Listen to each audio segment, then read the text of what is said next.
Hi guys, welcome to Kindfolk. My name's Lucy and today we're going to be taking a look at Trikonasana or triangle pose.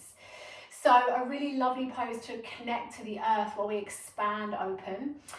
You might find a block handy for this one and we will get started in a nice wide-legged stance. So in terms of the feet placement here, you can go either heel to arch alignment or heel to heel alignment, depending on how open your hips are feeling. So if you live in a body with tight hips like I do, I tend to take heel to heel alignment, and we'll come on to that in just a second. So bring the hands onto the hips, press the feet down into the floor and energize through your legs. So think about energizing up here, lengthening up through the sides of the body, through the spine. Good, and then just coming into your breath here. I'm going to start with the right leg rotating out. So externally rotating those right toes out towards the front edge of the mat, keeping the hips nice and on an even plane at this point. So here, again, you can either align the heel of the arch of the left foot with the heel of the right foot, or if you want to take it a little wider, give yourself a little bit more room like I'm going to, it's heel to heel. And again, it's something that you need to explore. We're all different, we all have different bone structure, and I think it's really important just to acknowledge that and not to sort of force your way into anything, but rather think about what feels good in your body, what gives you space. We're going to slightly turn those back toes in. Good, and then reach the arms out to the sides. So now I'm starting to pull up on this right quad, starting to pull up on this left quad, and then I'm going to start to create a little bit of length through the sides of my body, drawing my navel in towards my spine. I'm reaching forwards. So this left hip is rolling in slightly, and that's fine. And I'm going to start to tuck my right hip under. When I can't find any more length, I'm going to start this rotation, rotating the right arm down and the left hand to the sky. So this right hand can either come to the shin, it might find the foot, or it might even find the floor. I'm going to place a block to the outside edge of my foot here to give myself a little bit more height as I start to squeeze the inner thighs towards each other, pulling up on that front quad. And just if you know you hyperextend into the knees, just keep a little softness in that front knee, the weight-bearing knee, okay?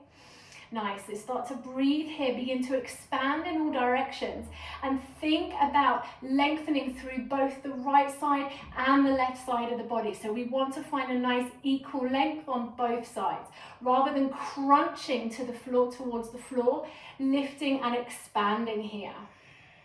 Now it might be quite nice just to bring the left hand to the right ribs and just start to move the ribs around so that you get this nice opening, this expansion, and gazing up maybe towards the left hand.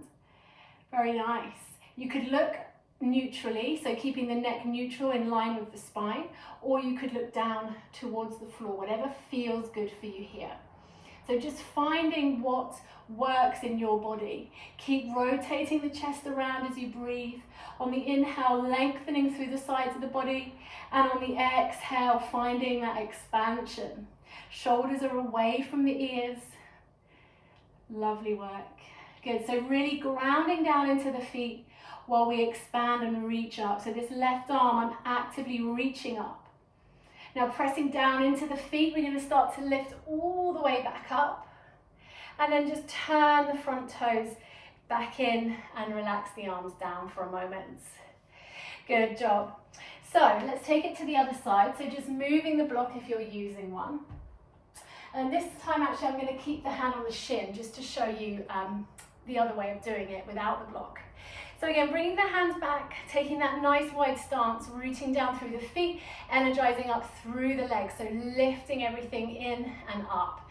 Length through the sides, length through the spine, externally rotating those left toes out towards the top edge of the mat, the short edge of the mat.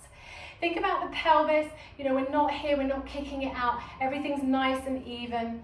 Inhale to grow tall, reaching the arms out to the sides. Very good. So again, making sure those back toes turn in slightly, either heel to arch or heel to heel, whatever feels good in your body. Feel free to shuffle and explore here. So now we start to get long through the sides of the body, trying to maintain equal length here. And then when you can't find any more length, Rotating left hand down, right hand high to the sky. Good, and then I'm going to place my hand on my shin, turning the chest towards the sky here. So that left hip is tucking under, and this right hip is coming in ever so slightly. Good, so squeezing the inner thighs towards one another, finding that equal length through both sides of the body here, gazing either up, gazing forwards, or gazing down, depending on what works in your body. Good, inhale to ground through the feet, and exhale to reach up even more. Very nice. Good, so drawing navel towards the spine so we're nice and strong and active. We're going to press into the feet and lift ourselves back up. And then just release from here, relaxing the arms. Well done. So that was triangle pose. I hope you enjoy having a little play and then explore with that one. Remember to listen to your body, stay safe in your practice, and I will look forward to sharing some more yoga with you soon. Thank you.